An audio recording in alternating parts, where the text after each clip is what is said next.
Anda kembali lagi di One on One pemirsa, kami lanjutkan perbincangan kami bersama dengan Menteri Lingkungan Hidup bersama saya Pak Hanif.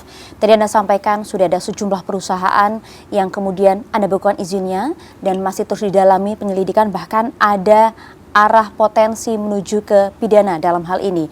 Publik maunya Pak, tidak hanya perusahaan kecil saja yang kemudian diteliti dan juga kemudian dikenakan sanksi jika memang diketahui melanggar. Kita maunya semua Pak, perusahaan yang memang terlibat dan juga memberikan campur tangannya terhadap bencana ini. Anda bisa jelaskan mengenai hal ini Pak? Ya, terima kasih. Jadi untuk Das Batang Toru kita menghentikan 8 tadi, ke-8-nya tidak ada yang kecil, rata-rata 4.000 hektar dan seterusnya. Jadi kita mulai dari hutan tanaman industri karena dia merubah landscape, jadi yang ada pohon di replanting, itu hujannya akan semakin mempengaruhi yang jadi air permukaan. Kedua, suatu perusahaan pembangkit listrik tenaga air yang dia memotong lereng-lereng, itu namanya memotong landscape. Jadi itu pasti pengaruhnya cukup besar ya secara teknis. Masuk pohon iya dipotong itu. Nah itu juga kita hentikan. Kemudian ada pabrik emas yang skala besar juga, meskipun dia proven, tetap kita hentikan untuk membuktikan bahwa dirinya tidak memperparah dari kondisi banjir tersebut. Ini yang untuk Sumatera Utara. Kemudian untuk Sumatera Barat kondisinya lain. Kita tidak melihat industri besar di sana. Hanya satu mungkin, yaitu pabrik semen. Itu juga kami minta untuk dilakukan audit lingkungan. Jadi selainnya adalah tambang-tambang kecil, tambang masyarakat jangan luasan 5-10 hektar. Itu juga kita lakukan penanganannya. Secara perencanaan dokumen lingkungan, maka semua dokumen tadi akan kami review untuk kemudian dilakukan scale up terhadap variabel, terutama variabel curah hujan. Jadi ini untuk menjamin bahwa kegiatan tersebut harus proper terhadap lingkungan. Jadi kami lakukan proses lebih lanjut untuk melakukan audit lingkungan dan sanksi administrasi lainnya, termasuk penghitungan biaya kerusakan lingkungan dan pemulihannya yang harus dibangun. Sanksi terberat apa Pak yang bisa dikenakan kepada mereka yang melanggar?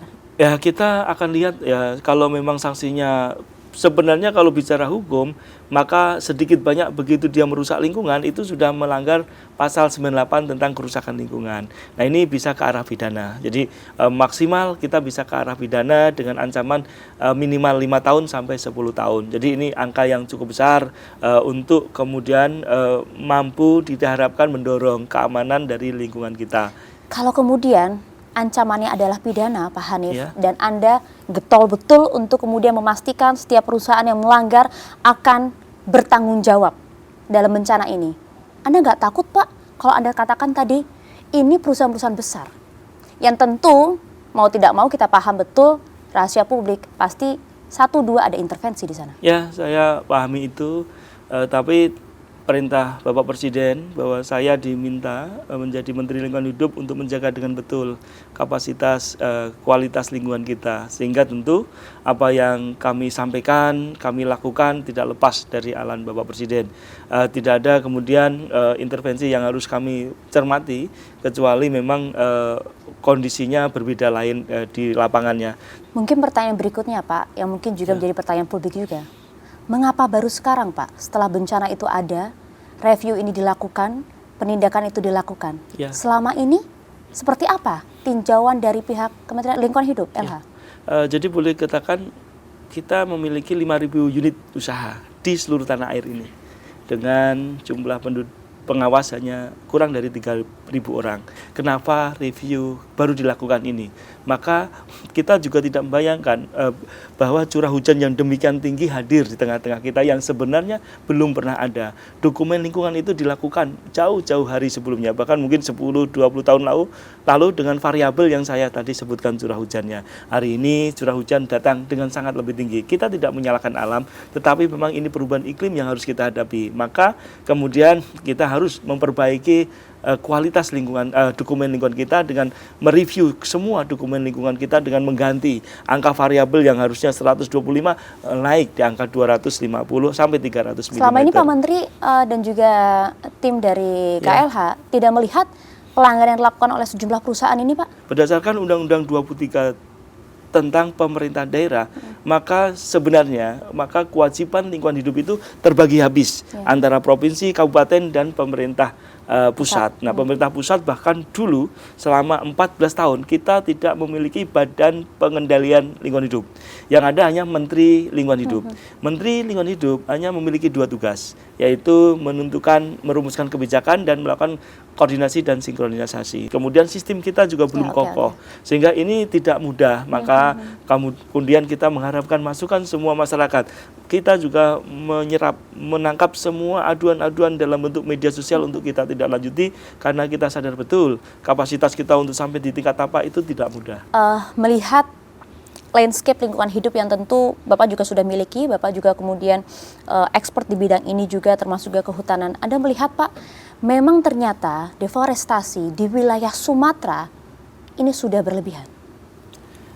Saya melihat dulu dari kasusnya, karena tidak semuanya ya. Seperti Sumatera Barat, ini berdasarkan tutupan hutan kita hari ini tahun 2024 ya, 2025, maka tutupan pada 8 das yang terpengaruh hujan kemarin sejumlahnya 30% dari luas das yang 18 tadi.